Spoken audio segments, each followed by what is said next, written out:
सबसे बड़ी खबर क्या है? सबसे बड़ी खबर यह है कि केजरीवाल चुनाव हारे और आप दिल्ली हारी। इसका मतलब आप समझ रहे हैं कि आम आदमी पार्टी का दिल्ली में चुनाव हार रहा, मतलब आप समझ रहे हैं कि अरविंद केजरीवाल को कितना बड़ा झटका लगा है। देश के साथ ही राजधानी की राजनीति, दिल्ली की कमान भी अब बीजेपी के हाथों में आ गई है। दिल्ली में बीजेपी ने ऐतिहासिक फतह हासिल की है 27 साल बाद। 27 साल बाद, एक बार फिर से बता रहा हूं, 27 साल बाद भारतीय जनता पार्टी को राजधानी दिल्ली में जीत मिली है। बीजेपी की जीत की एक एक तस्वीर आपको दिखाएंगे, लेकिन सबसे पहले आपको यह बता देते हैं कि दिल्ली में किसको कितनी सीट मिली। अपनी स्क्रीन को ध्यान से देखिए। दिल्ली विधानसभा चुनाव में बीजेपी को 70 में से 48 सीटें मिली, जबकि 10 साल से दिल्ली की सत्ता पर काबिज आम आदमी पार्टी को सिर्फ 22 सीटें ही मिली। और सालों तक दिल्ली पर राज करने वाली कांग्रेस पार्टी तो शून्य पर ही सिमट कर रह गई है। खाता ही नहीं खुला कांग्रेस पार्टी का। समझ गए आप क्या स्थिति है? दिल्ली में मिली बम्पर जीत के बाद प्रधानमंत्री मोदी शाम करीब 6:30 बजे बीजेपी दफ्तर पहुंचे। राजधानी दिल्ली में जीत के बाद जब प्रधानमंत्री बीजेपी हेडक्वार्टर पहुंचे तो चेहरे पर 27 साल का वनवास खत्म करने का सुकून साफ साफ दिखाई दे रहा था। राजधानी दिल्ली की कमान संभालने का गुरूर था। बीजेपी अध्यक्ष जेपी नड्डा ने प्रधानमंत्री मोदी का स्वागत किया।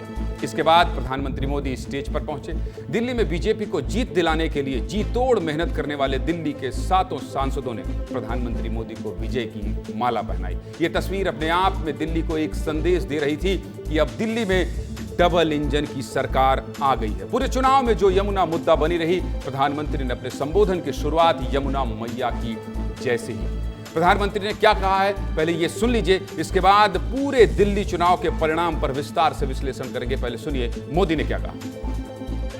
मोदी मोदी मोदी मोदी मोदी भारत माता की, यमुना मैया की सुकून दिल्ली को आपदा से मुक्त कराने का मोदी की गारंटी पर भरोसा करने के लिए दिल्ली वासियों को सर झुका करके नमन करता हूं। दिल्ली ने दिल खोलकर हमें प्यार दिया। आपके इस प्यार को सवा गुना करके विकास के रूप में हम लौटाएंगे। दिल्ली के लोगों ने आपदा को बाहर कर दिया।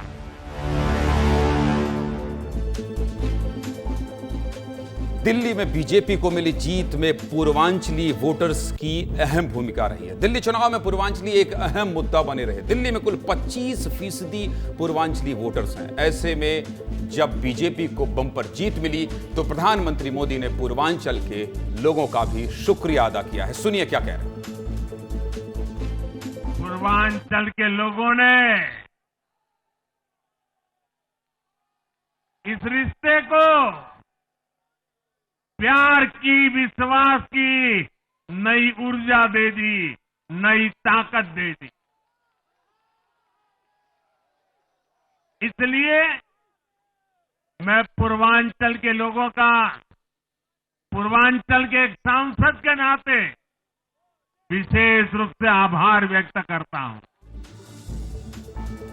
पूर्वांचलों के जो रहने वाले हैं, पूर्वांचल के जो वोटर्स हैं, उस पर कितनी सियासत हुई। और आपको याद होगा छठ को लेकर भी पूर्वांचल के लोग जो हैं वो लगातार ये कहते रहे कि इस यमुना नदी में कैसे छठ मनाएं। आपको याद है कितनी सियासत हुई। लेकिन दिल्ली में बीजेपी को इस बार महिलाओं का खूब साथ मिला है। दिल्ली में महिला आबादी 46% है। महिला वोटर्स को साधने के लिए सभी पार्टियों ने महिलाओं के लिए दिल खोल कर ऐलान किया। सबसे पहले आम आदमी पार्टी ने महिलाओं को 2100 रुपए देने का वादा किया, लेकिन बीजेपी कांग्रेस एक कदम और आगे निकल गई और 2500 देने का वादा कर दिया। मध्य प्रदेश में लाडली बहन योजना ने कमाल किया है और छत्तीसगढ़ में महतारी वंदन योजना ने सत्ता दिलाई है। और इसी साल महाराष्ट्र में भी लाडकी बहनों ने महायुति सरकार को जीत दिलाई है। ऐसे में एनडीए के वादे पर महिलाओं ने ज्यादा भरोसा जताया, जो बीजेपी को मिली बम्पर जीत से साफ हो गया है।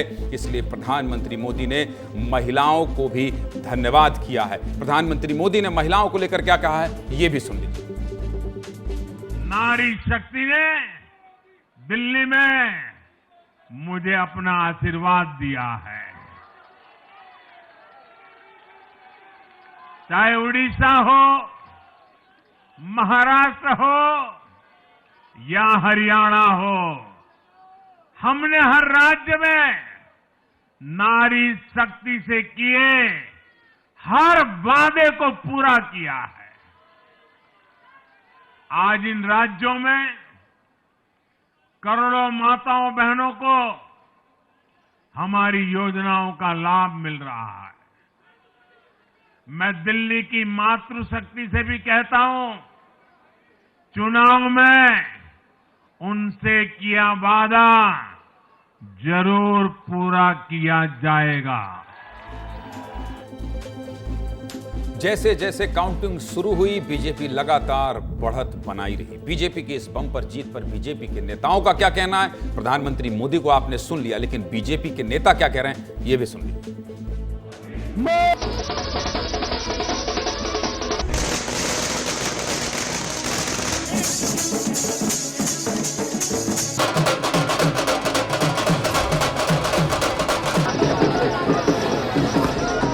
ये जीत अगर सही मायने में है तो उन्हीं की है, क्योंकि दिल्ली की जनता ने उनके ऊपर में विश्वास जताया है। अब आप जनता के साथ विश्वासघात करेंगे, धोखा देंगे तो जनता परिणाम भी वैसे ही देगी। शब्दों की कमी है आज, जितनी खुशी है उसके आगे शब्द कम पड़ रहे हैं। मेरी अपनी ओर से भारी बधाई। इसमें भारतीय जनता पार्टी को ऐतिहासिक विजय मिल रही है। आदरणीय प्रधानमंत्री श्री नरेंद्र मोदी जी के नेतृत्व में जो कार्य पिछले 11 वर्षों से निरंतर चल रहे हैं, उनकी विजय है।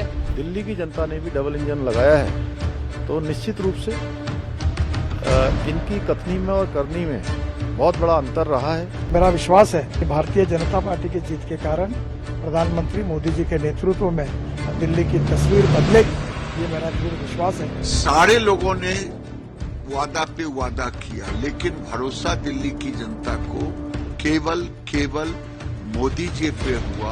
आज नरेंद्र मोदी के नेतृत्व में विकास की सभी सुविधाएं, सेवाओं को दिल्ली की जनता स्वीकार कर रही है। प्रधानमंत्री नरेंद्र मोदी जी ने जो देश को विकास का मॉडल ऑफ गवर्नेंस दिया है, जो सुशासन से भारत आज विकसित भारत बनने के लिए तेज गति से आगे बढ़ रहा है। ना जब हम कहे कि तकरार छिड़ल बात तकरार चली भैया, हो भरपूर जवानी में तलवार चली हो। बीजेपी को बम्पर जीत मिली तो बीजेपी के नेता क्या कह रहे हैं वो तो सुना दिया, लेकिन आपको जो बड़ी हार मिली है, आम आदमी पार्टी को जो इतनी बड़ी हार मिली है, अरविंद केजरीवाल ने ये कभी नहीं सोचा होगा कि दिल्ली में इस तरह से चुनाव हार जाएंगे। उनके साथ रहे कभी बड़े बड़े लोग, चाहे वो कवि हों चाहे राजनेता हों, जो उनके साथ रहे अरविंद केजरीवाल के साथ आपकी बुनियाद रखने में उनकी मदद कर रहे थे, वो लोग आज अरविंद केजरीवाल पर तंज कस रहे हैं। आम आदमी पार्टी के वैसे तो कई बड़े चेहरे चुनाव हार गए, लेकिन 5 नेताओं की हार तो पूरे देश चर्चा में रही, पूरे देश में चर्चा में रही। देख लीजिए, नई दिल्ली सीट से दिल्ली के पूर्व मुख्यमंत्री और आम आदमी पार्टी के संयोजक अरविंद केजरीवाल ही चुनाव हार गए। जंगपुरा विधानसभा सीट से पूर्व डिप्टी सीएम मनीष सिसोदिया भी चुनाव हार गए हैं। पटपड़गंज सीट से आम आदमी पार्टी के अवध ओझा भी चुनाव हार गए। अवध ओझा के चुनाव लड़ने की चर्चा पूरे देश में थी। ग्रेटर कैलाश से दिल्ली सरकार में मंत्री सौरभ भारद्वाज भी चुनाव हार गए। सकूर बस्ती से पूर्व मंत्री सत्येंद्र जैन को भी हार का सामना करना पड़ा है। देख लीजिए, ये 5 बड़े चेहरे जिनकी हार ने बता दिया कि दिल्ली में आम आदमी पार्टी को बहुत बड़ी हार मिली है। आम आदमी पार्टी को मिली हार पर अरविंद केजरीवाल और दिल्ली की मौजूदा मुख्यमंत्री आतिशी का क्या कहना है, ये भी सुन लीजिए। जो भी निर्णय है, जनता का जो भी फैसला है, उसे हम पूरी विनम्रता के साथ स्वीकार करते हैं। जनता का निर्णय सर माथे पर। हम राजनीति में कोई सत्ता के लिए नहीं आए, हम राजनीति को एक जरिया मानते हैं जिसके जरिए जनता की सेवा की जा सके, जिसके ज़रिए लोगों के सुख दुख में काम आया जा सके। मैं अपनी पूरी टीम का धन्यवाद करना चाहती हूँ, जिन्होंने बाहुबल, गुंडागर्दी, मार पिटाई का सामना भी करते हुए ज़मीनी स्तर पे मेहनत करी और जनता तक पहुँचे। बाकी दिल्ली की जनता का जनादेश है, हमें जनादेश स्वीकार है। दिल्ली में बीजेपी को जीत दिलाने के लिए वैसे तो कई स्टार प्रचारकों ने दिन रात मेहनत की। मध्य प्रदेश के मुख्यमंत्री डॉक्टर मोहन यादव ने भी दिल्ली की 12 सीटों पर प्रचार किया, जिनमें 11 सीटों पर बीजेपी को जीत मिली है। सीएम ने कहां-कहां किया है प्रचार, वो भी देख लीजिए। मुख्यमंत्री मोहन यादव ने मालवीय नगर, नजफगढ़, इसके अलावा उत्तम नगर, विकासपुरी, नांगलोई, त्रिनगर, बादली, मुस्तफाबाद, रोहिणी, मादीपुर, हरिनगर और सीलमपुर सीटों पर प्रचार किया, जिसमें 11 सीटों पर जीत मिली। इसका मतलब है कि सीएम डॉक्टर मोहन यादव भी दिल्ली में भाजपा की बड़ी जीत के सहयोगी बने। दिल्ली में जीत के बाद अभी क्या माहौल है, किसके सर पर दिल्ली का ताज सज सकता है, कौन मुख्यमंत्री बन सकता है, ये जानने के लिए आपको मैं दिल्ली लेकर चलता हूं। और दिल्ली में मेरे सहयोगी अमृत तिवारी खड़े हैं, भारतीय जनता पार्टी के कार्यालय में खड़े हैं। अमृत, ये बताइए कि बीजेपी कार्यालय में प्रधानमंत्री मोदी पहुंचे, बोले, खूब निशाना साधा, बधाई दी, लेकिन ये बताइए कि आज दिल्ली जब बीजेपी ने जीत लिया है, दिल्ली बीजेपी ने फतह कर लिया है, तब बीजेपी के नेताओं में क्या माहौल था और प्रधानमंत्री की भाषा में जीत का जो एक जीत की खुशी है वो किस तरह से दिखाई दे रही थी, इसका विश्लेषण आप कर दीजिए अमृत।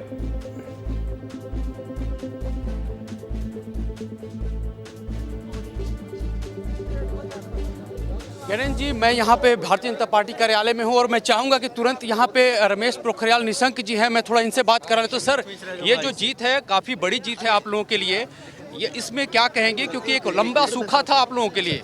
हाँ, मुझे लगता है कि जो ये जीत हुई है इसके दूर तक अच्छे परिणाम आएंगे। ऐतिहासिक तो हुई है, लेकिन यहाँ के लोगों ने ये तय कर दिया और जो देश को भी समझना चाहिए कि अब जनता बेईमान और भ्रष्टाचारी सरकार को बर्दाश्त नहीं करेगी, अहंकारी सरकार को बर्दाश्त नहीं करेगी, झूठ और शॉर्टकट चलने वाले लोगों को बर्दाश्त नहीं करेगी। हमने जब भी देखा, पिछली बार भी यहीं से प्रधानमंत्री नरेंद्र मोदी जब आए थे तो वहाँ उन्होंने दिल्ली का एजेंडा वहीं पे सेट कर दिया था। यहाँ से भी जब बोल रहे थे तो उन्होंने एक एनडीए का भी एजेंडा सेट किया है। क्या आप सीधा अब निशाना बिहार विधानसभा चुनाव है आप लोगों का? नहीं, देखिए, जो प्रधानमंत्री जी ने बोला है तो आप समझ सकते हैं, जो बोला है वो करते हैं।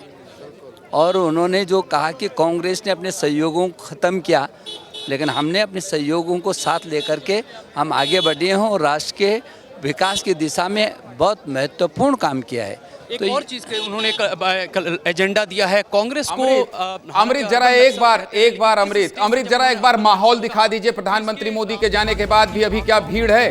अमृत, अगर मुझे आप सुन पा रहे हैं तो एक बार बीजेपी कार्यालय का पूरा माहौल दिखा दीजिए, फिर मैं दूसरी खबर का रुख करूंगा। अमृत, लोगों को समझ में नहीं आ रहा था, तो आज जी जिस तरीके से जो बोला गया है वो बिल्कुल करता है कि कांग्रेस की क्या गतिविधियां। चलिए आपका बहुत शुक्रिया अमृत, चलिए आपका बहुत धन्यवाद। तो कुल मिलाकर आप ये देख रहे थे कि दिल्ली में जीत का जश्न किस तरह से मनाया जा रहा है।